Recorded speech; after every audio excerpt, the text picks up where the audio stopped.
You can't even do household chores, so we might as well divorce. And you better give me assets too." As soon as he entered the hospital room, Tom said this to me with a smirk. Even though I was connected to many tubes, a girl I didn't recognize stood by his side. Tom doesn't know that I have assets worth $6 million.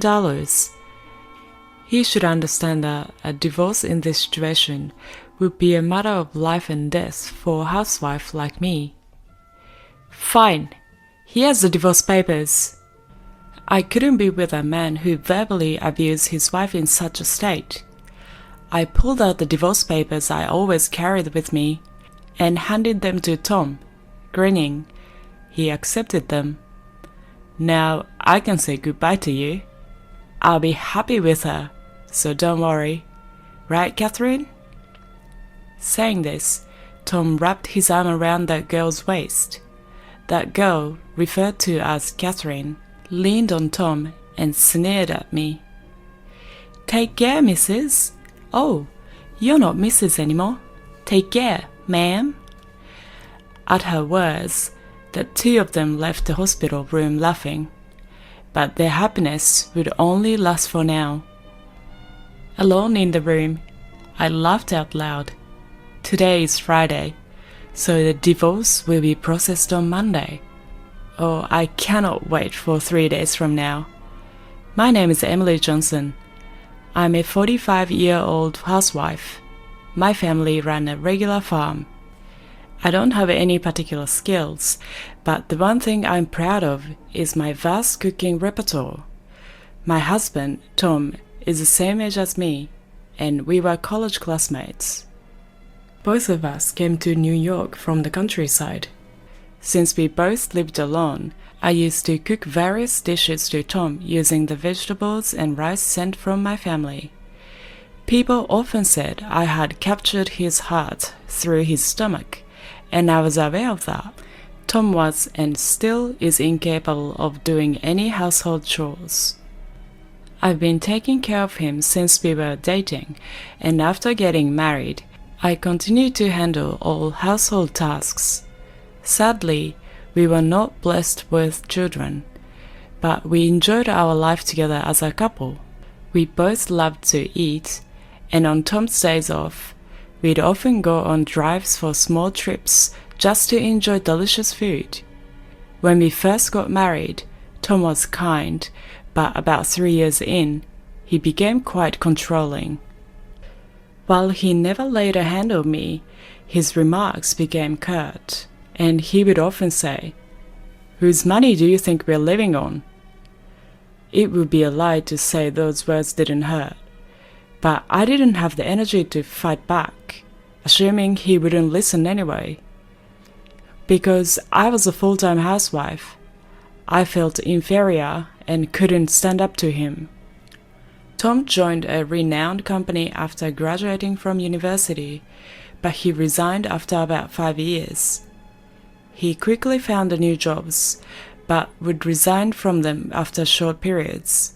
Because of this, our income was unstable. We managed by searching money-saving tips, but often struggled with our finances. However, at the company he'd been with for the past 2 years, he seemed to get along with his colleagues. I had faint hopes that he might work there for a long time. Then, one day, Tom came home earlier than usual. "I'm home. I quit my job." "What? Again?" Unintentionally, I voiced my surprise, causing Tom's eyebrows to twitch. In a panic, I stopped cooking and rushed over to him. "I'm sorry, I was just shocked." "Huh? No welcome back greeting, and you're criticizing what I do. You've become quite audacious." At Tom's words, I stiffened. Tom was in a very bad mood today. If I misspoke, it could escalate into something worse. "I'm sorry." "Tsk, as long as you understand." It seemed my apology had somewhat placated him. With a display of his displeasure, Tom sat on the sofa and turned on the TV. I quietly placed the beer and glass on the table. "Do you want dinner or bath?" "Food and alcohol." "Understood." To avoid upsetting Tom, I played the role of submissive wife. I once had a strong sense of self, but after 14 years of marriage to Tom, since the age of 28, I rarely showed my true self. After eating and drinking to his heart's content, Tom fell asleep snoring on the sofa. The table was so messy it looked like a child had eaten there. I cleaned up the fallen beer bottles and the food scraps scattered on the floor. It wasn't supposed to be like this. Recalling my dreams of a happy married life from my girlhood days, my true feelings slipped out. I glanced at Tom suddenly, but he showed no signs of waking. Relief washed over me, but I also felt dread about continuing this life. Perhaps I should consider divorce. I began mentally organizing my schedule for the next day, determined to confront the issues I had been avoiding. The next day, Tom started visiting the employment office and quickly secured another job. While he was job hunting, I went to the city office and signed divorce papers. I wasn't ready to submit them, but I thought having them would be a kind of protection. I hid the signed divorce papers at the bottom of my frequently used bag. If he discovered them, there's no telling what he might say or do. "Hey, where did you wander off to while I was job hunting?" "I went to the stationery store to buy some resumes. Look, I thought you might need them." "Well, aren't you unusually thoughtful today?" Tom, who got home before I did, initially interrogated me suspiciously, but quickly cheered up. I handed him the resumes I had previously bought. After receiving them, Tom said he was going out for drinks with a friend and left. Tom's new job was at a reputable company, with a solid salary and better benefits than anywhere he'd worked before. When he got promoted after working there for about 3 years, he happily had a drink at night. I secretly hoped that maybe this time he would work there until retirement. Tom's department seemed to be in sales, and he started to leave home more frequently for evening entertainment. I enjoyed my brief moments of freedom and gathered energy to greet Tom with a smile when he returned. One day, I received a call from my mother after a long time. Hearing her excited story, I was taken aback. $6 million? Yes, 6 million. You know the mountains and lands we owned? We don't need them anymore. We had them appraised. And they are worth 8 million. We only need 1 million to enjoy the rest of our lives. So I think you might want to rethink your life too. My mother was never fond of Tom. She was worried about me, especially after Tom became more and more controlling, preventing me from even visiting my childhood home. I was stunned by the amount she mentioned. Furthermore, I was shocked to learn that when my mother inherited the property from my grandmother, she changed the title to my name, so there were no inheritance taxes. It's better not to tell Tom. But the final decision is yours, she said, hanging up the phone. I felt conflicted between the urge to immediately inform Tom and the desire to live freely with that money. About a week later, I was involved in a traffic accident.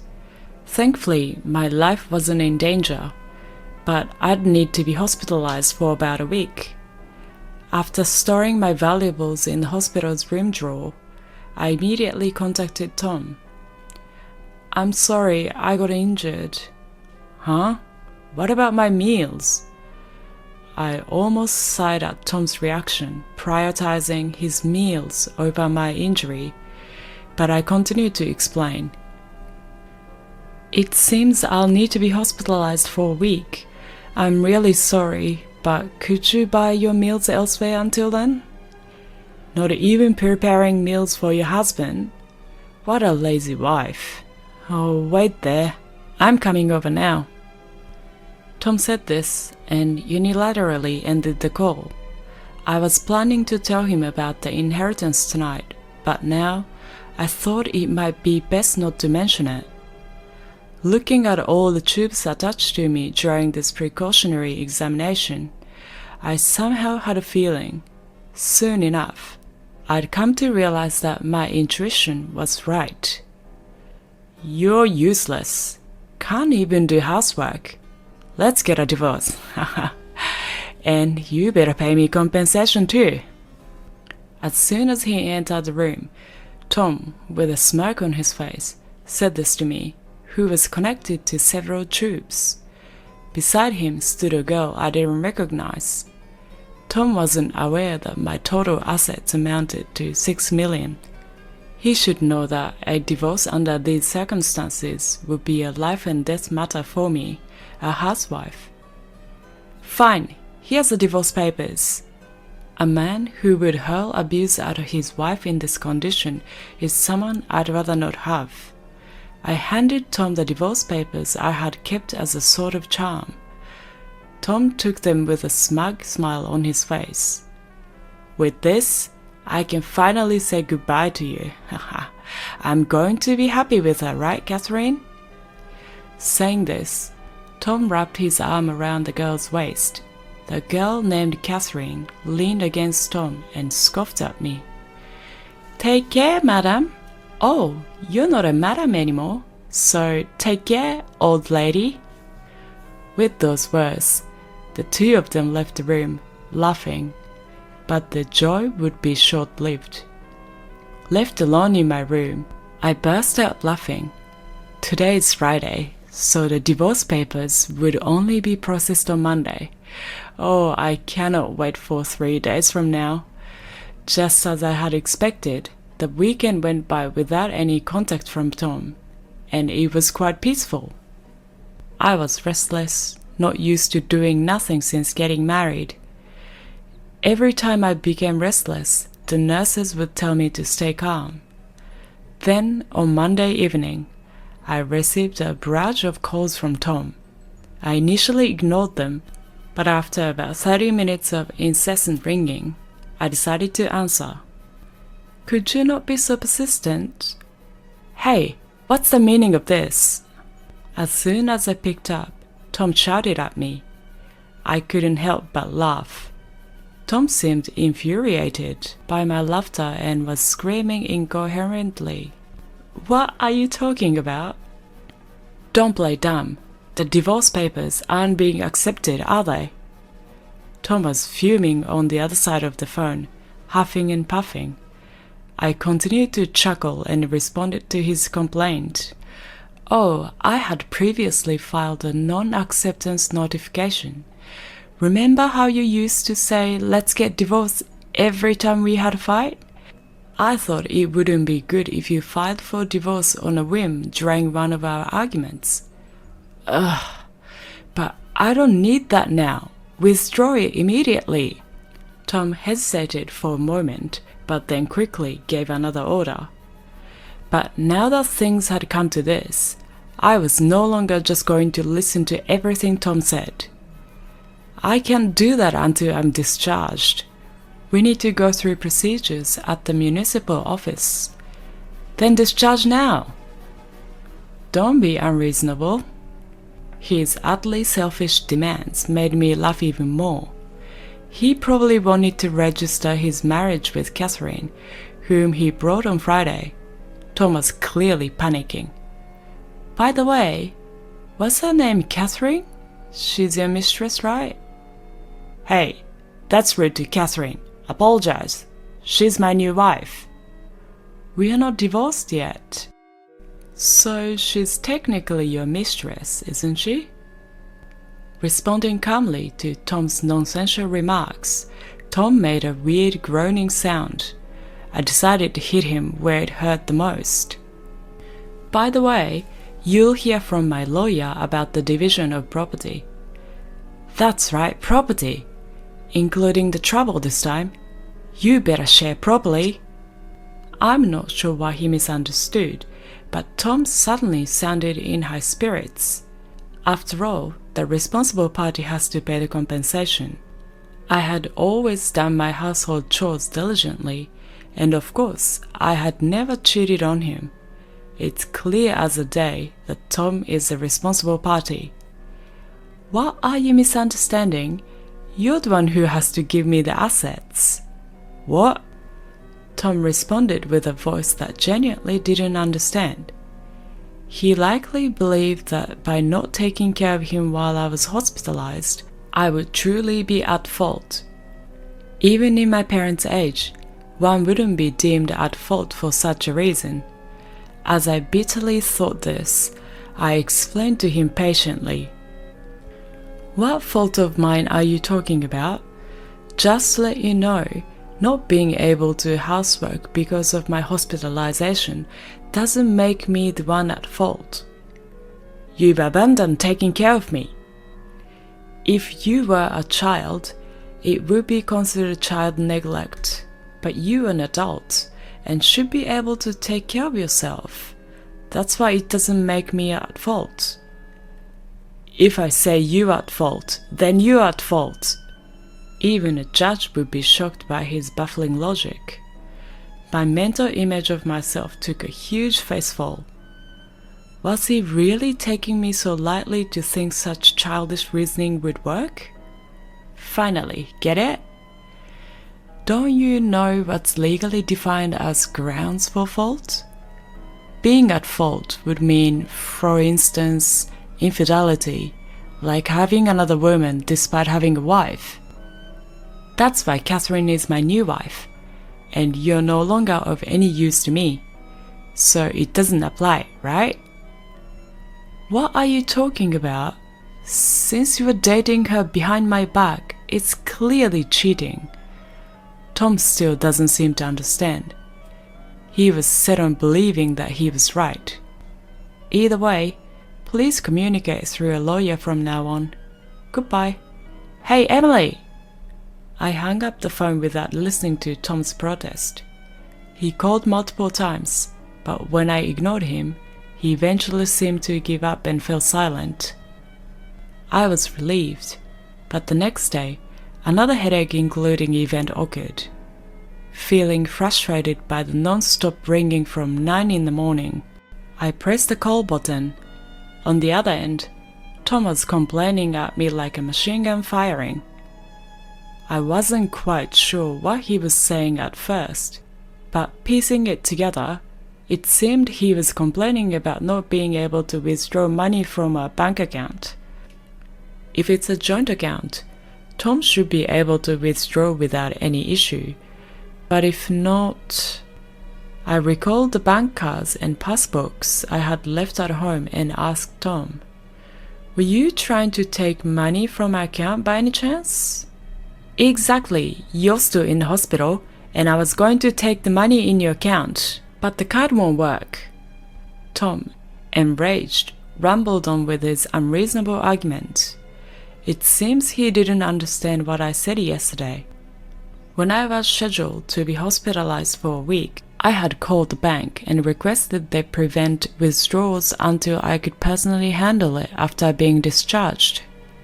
It was to prevent Tom, who is reckless with money, from depleting my savings in my absence. My decision was proven right. It's unthinkable to try to withdraw money from the account of an ex-wife you've divorced. However, Tom didn't seem to think there was anything wrong with it, and asked me to make a withdrawal immediately. "What are you talking about? We are practically strangers now. Why would I do as you say?" The fact that you are my wife hasn't changed. Even if we're getting divorced, act like a proper wife and listen to me. We are just not legally divorced yet, but we're already strangers, got it? Unfortunately, I don't have money to give to strangers. Tom seemed shocked over the phone, since I had never resisted him this much before. but he quickly became assertive again. Just do as I say. Send the money now. Pay the compensation for not doing housework. Even though he was academically capable when we first met, sadly, he seemed to lack common sense.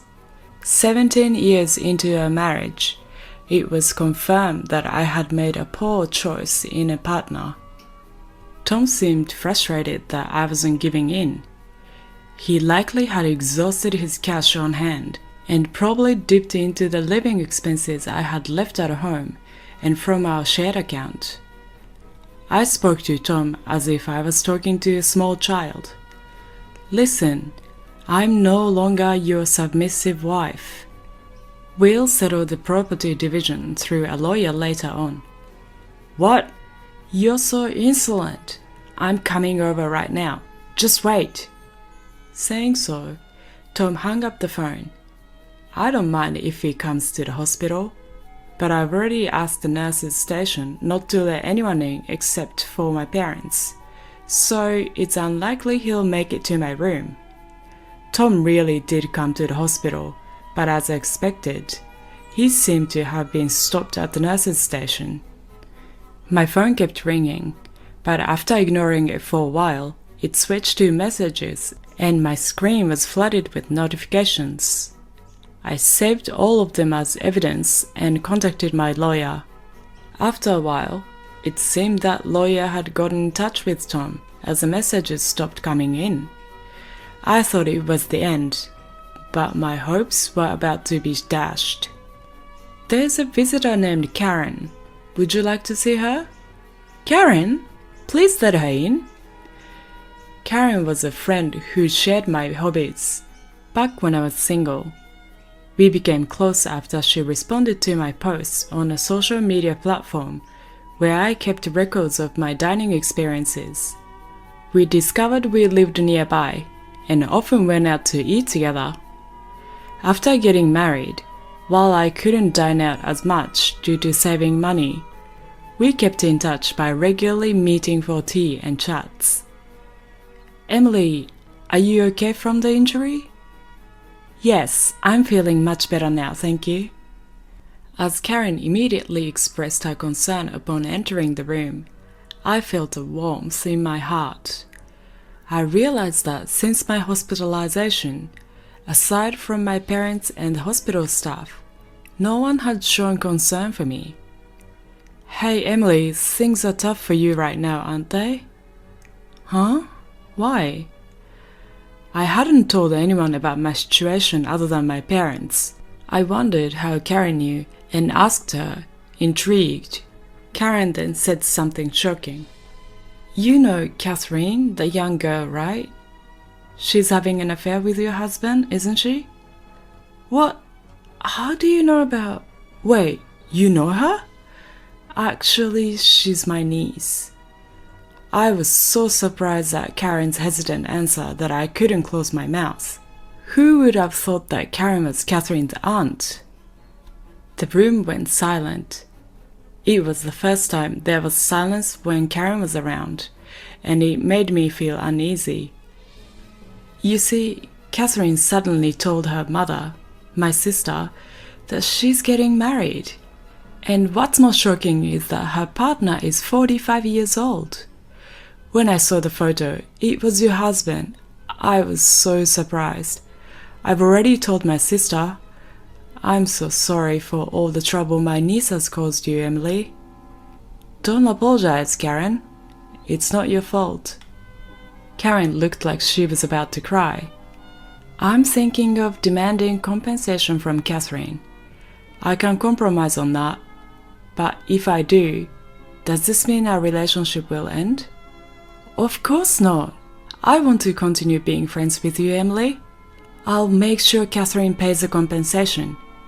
Neither my sister nor I can forgive what she's done. We'll keep a close eye on her. I was very grateful for Karen's words. We've been friends for over 20 years. I didn't want to lose a precious friend because of my terrible husband and his mistress. I've scheduled a meeting with them tomorrow, and I'd like you to come with me. Of course, I'll be there. And I can also provide photos as evidence of their affair. The next day, fresh from being discharged from the hospital, I went to a private restaurant room with my lawyer. Tom and Catherine had already arrived and were indulging in an expensive traditional meal. I was speechless at the audacity. You finally made it. Did you bring the money? Remember you are paying for this meal? Tom said this to me without even stopping his meal. Catherine, beside him, continued to eat with a smirk on her face. I decided to fight back. Please handle the payment yourselves. Moreover, I came here to demand for sharing the assets from the two of you. How long are you going to sulk? You're really unattractive. Ignoring Tom's rude remarks, my lawyer and I took our seats and showed evidence proving Tom was at fault. We first presented legal documents regarding the reasons for liability, followed by documents on property division. Lastly, we showed the photos given by Karen, which showed Catherine and Tom, as well as Catherine with an unknown man entering a hotel. Wait, why? Hey, Catherine, what is this? Tom and Catherine were visibly shaken by the photos, and they finally stopped eating. Just then, Karen made her timely entrance. I took those photos. What? Karen? Catherine seemed confused as to why her aunt was present. Karen, with the cold eyes, looked down on Catherine and Tom and calmly spoke about being friends with me for 20 years and how their actions were utterly despicable. Also, Catherine, you mentioned that the baby you're carrying is his, but given your actions, who knows who the father is? Wait, no, I was hearing about her pregnancy for the first time, and judging by her appearance today, one would never guess she was pregnant. However, judging by Tom's reaction, it seems she did claim to be pregnant. So you're pregnant.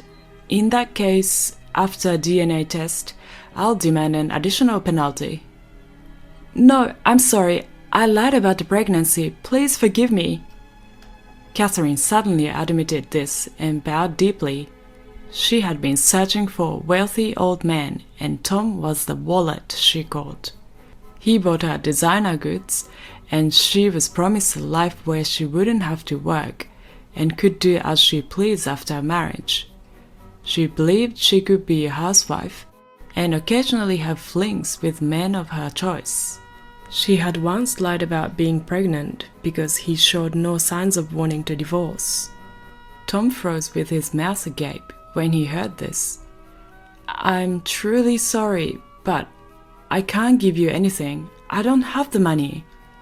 I'll pay Emily in advance. You're going to work part-time diligently every month and repay me. You won't have any time for leisure until you paid me back in full. Oh no. Catherine was utterly disheartened. Karen mentioned she'd bring Catherine again later for another apology and took her out of the restaurant.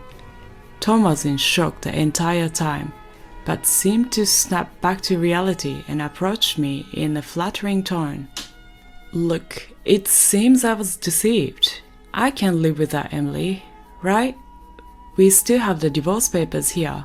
Can we start over? You've always been a housewife, so you can't possibly work now, can you? I listened to Tom's pleas with a cold gaze, none of which moved me. However, I waited for him to finish before answering with a smile. I can live just fine without you. I'll be taking the divorce papers and filing them shortly.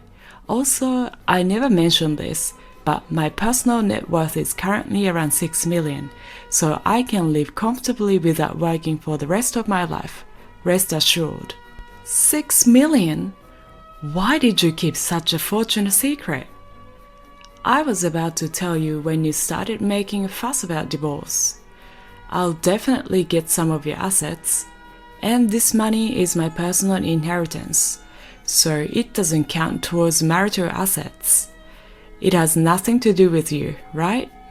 Tom looked at me with a face of utter despair. My lawyer quickly produced some documents and a pen for Tom to sign. The lawyer and I then left and immediately filed for divorce, ending our almost 20-year marriage. Later, Catherine transferred some of her money to my account. According to Karen, upon learning of this incident, Catherine's mother was furious.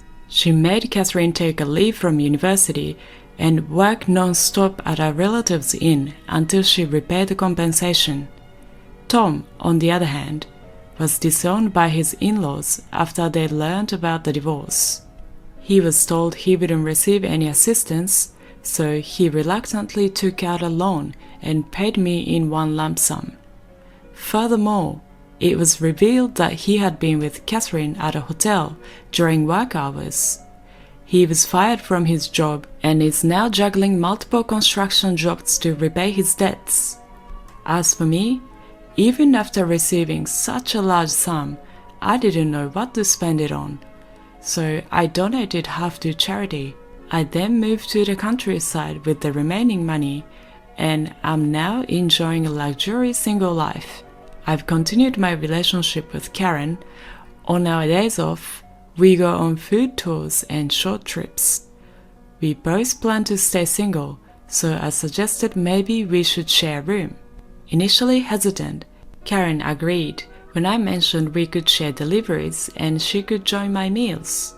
I am excited as the moving preparations will start next week. I want to live my life joyfully and true to myself from now on.